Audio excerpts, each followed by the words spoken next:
Hello everyone. तो आज का टॉपिक है मेमोरेंडम ऑफ एसोसिएशन। तो इसे स्टार्ट करते हैं। मीनिंग है memorandum of association of companies also called its chartered. Memorandum of association of company को चार्टर्ड भी कहते हैं। It refers to that document which defines the principal conditions on which the company is incorporated। ये document companies के principal condition को define करता है कि किस बेसिस पे कंपनी इनकॉर्पोरेटेड हुई है। No company can be registered without a memorandum of association. Memorandum of association के बिना कोई भी कंपनी रजिस्टर नहीं कर सकती है, since it define the rights and object of the company, क्योंकि ये कंपनी के राइट्स को, उसके ऑब्जेक्ट को डिफाइन करती है। According to Lord M, the purpose of memorandum is enable to the shareholders, creditors, and those who deal with the company to know its permitted range of enterprises। Memorandum of association का purpose ही यही होता है कि वो उस companies के share holders हैं, creditors हैं, और जो भी कंपनी के साथ डील करना चाहते हैं वो कंपनी की रेंज को, उसकी लिमिटेड को बता सके।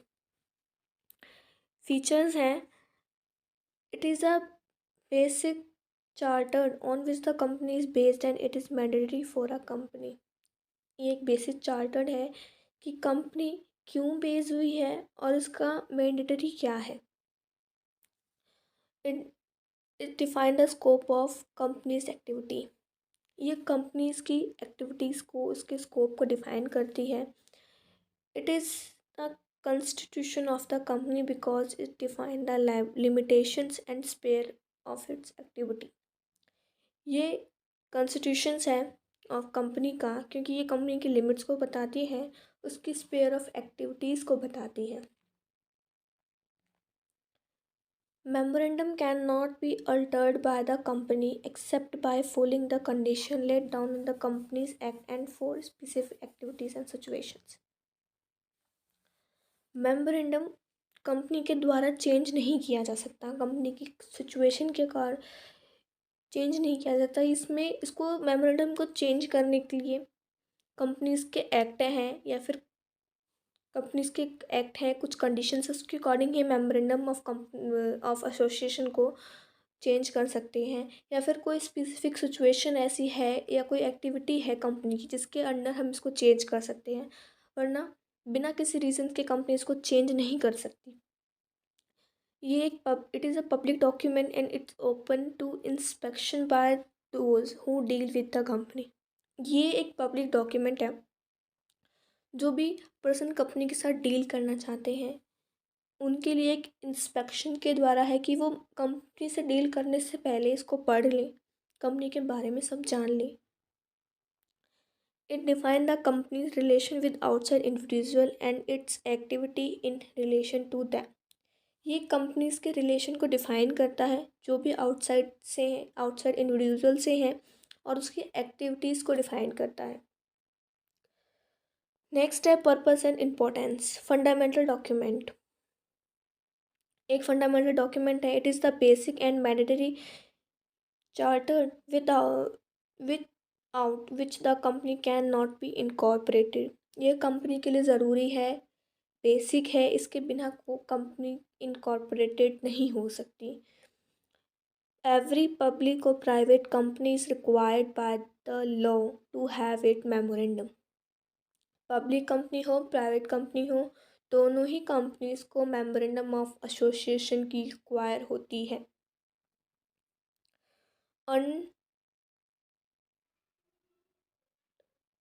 अनअल्टरेबल document. The memorandum of association of the company could not be altered. वही बात है जो उसके फीचर्स में थी कि मेमोरेंडम ऑफ एसोसिएशन को कंपनी अपने अकॉर्डिंग चेंज नहीं कर सकती है, but considering the change circumstances and condition prevail in today's business scenario.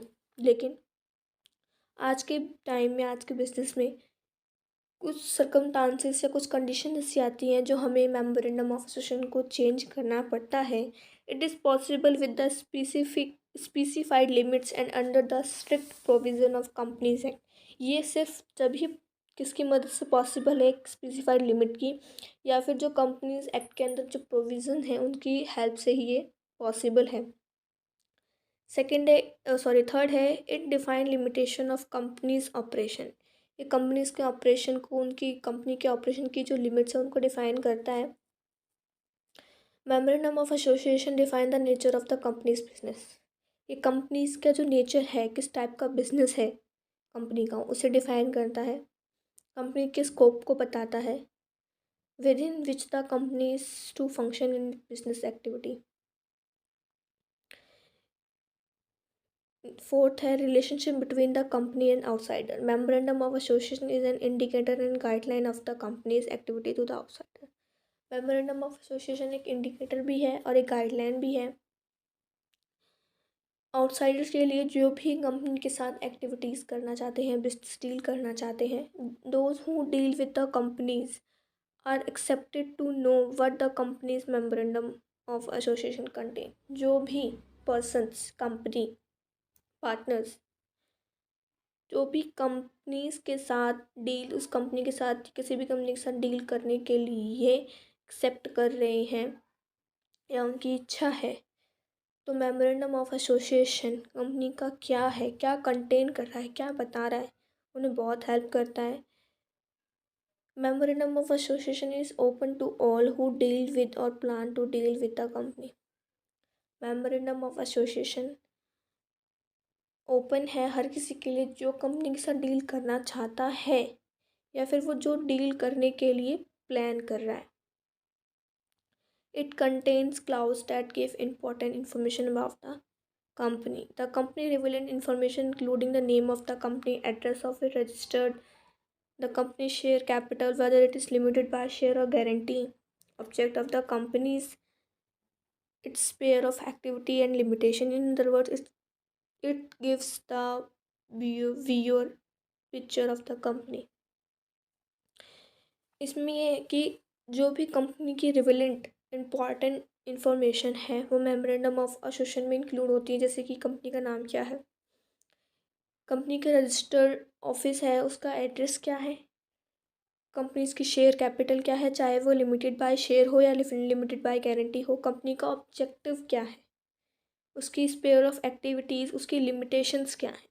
एक तरह से ये कंपनी की एक व्यूअर पिक्चर बना देता है। नेक्स्ट है, कंटेन और subject matter of MOM, memorandum of association. First है name clause. This clause contains the name by which the company is register. इस क्लाउज के अंदर कंपनी का नाम बताया जाता है जिस नाम से कंपनी रजिस्टर की गई है। The company is corporate name, it's only is the identification of the company.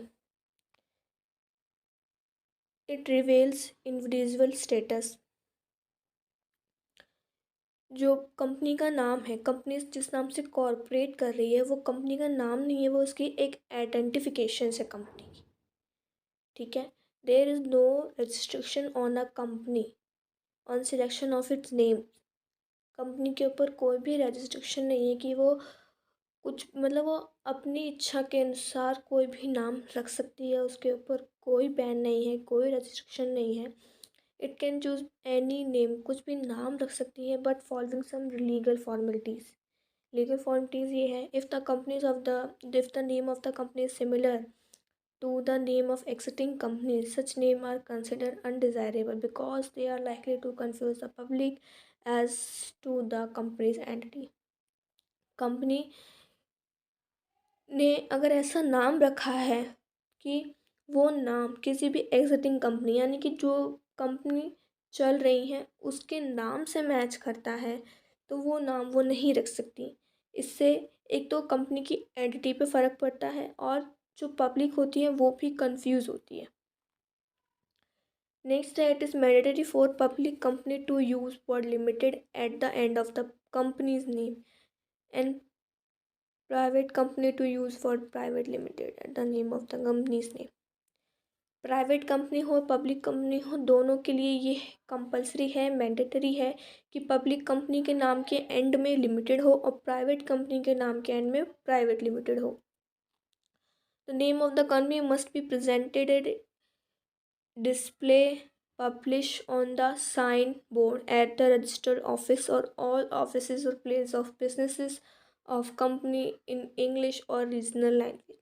जो कंपनी का नाम है वो प्रेजेंटेड हो, मस्ट भी प्रेजेंटेड होना चाहिए, पब्लिश होना चाहिए, डिस्प्ले हो साइन बोर्ड पे रजिस्टर्ड ऑफिस के, और भी जहाँ पर कंपनी के और ऑफिसेज हैं या प्लेस हैं बिजनेसेस के जो भी हैं वहाँ पर भी ये पब्लिश हो, डिस्प्ले हो, प्रेजेंटेड हो, या फिर इंग्लिश लैंग्वेज में हो या फिर रीजनल लैंग्वेज में हो।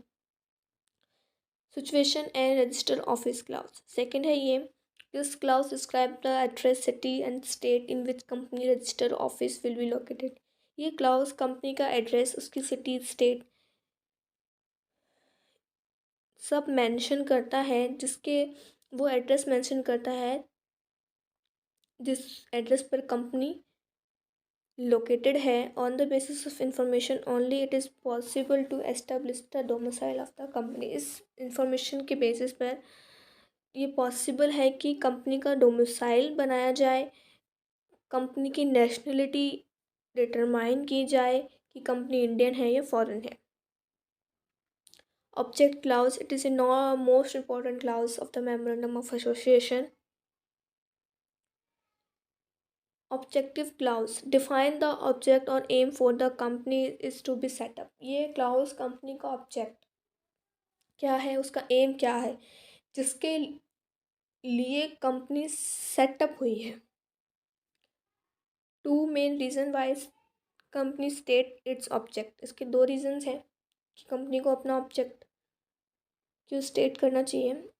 To inform its member how it will use the investor capital in business. First of all इसमें यह है कि जो भी इन्वेस्टर्स हैं उनकी जो कैपिटल है वो बिजनेस में किस तरह यूज़ करनी है, ये कंपनी के मेंबर्स को पता होना चाहिए। To inform its creditor and members of public dealing with the company about the rights of the company.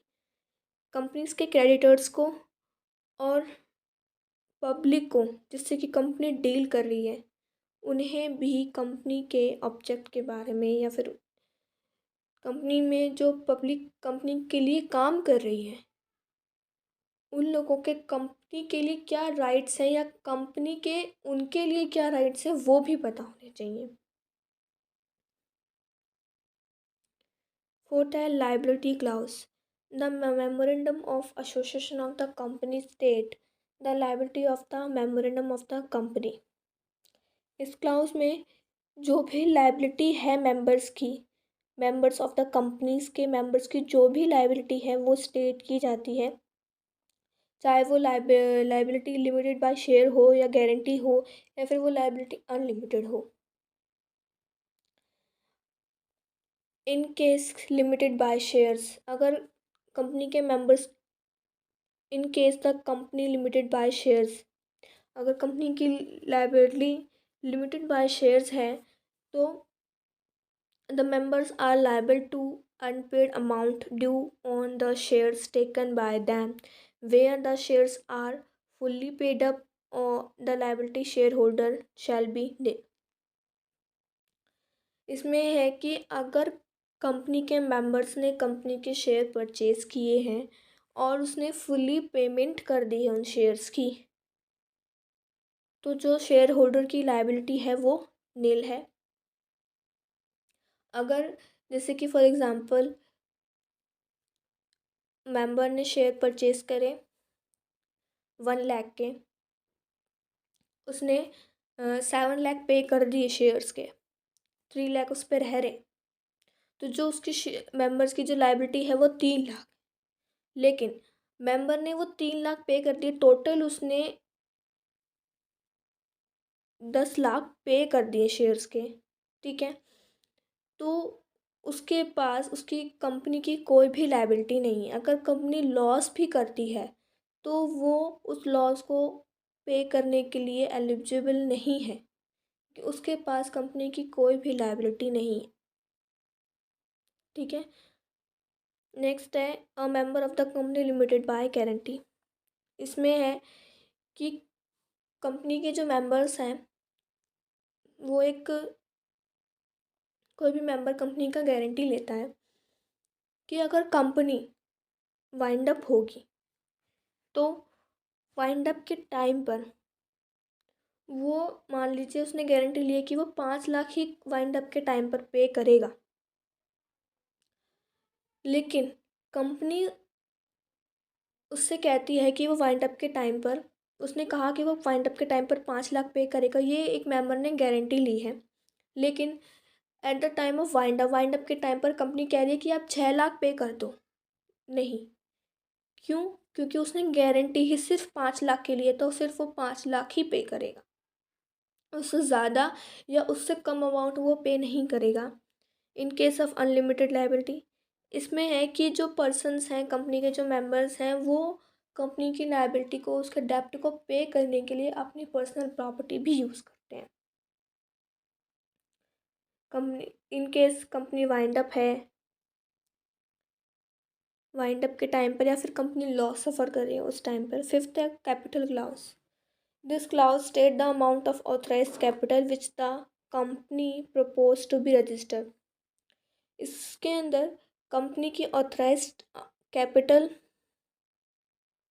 Mention होती है, which the company propose to be registered, जिससे कि कंपनी रजिस्टर कर रही है। The company shall not be allowed to issue share more than its authorise share capital. Companies को ये allow नहीं है कि वो अपने शेयर इशू करे उस अमाउंट से ज़्यादा जिस अमाउंट से उसने रजिस्टर किया है।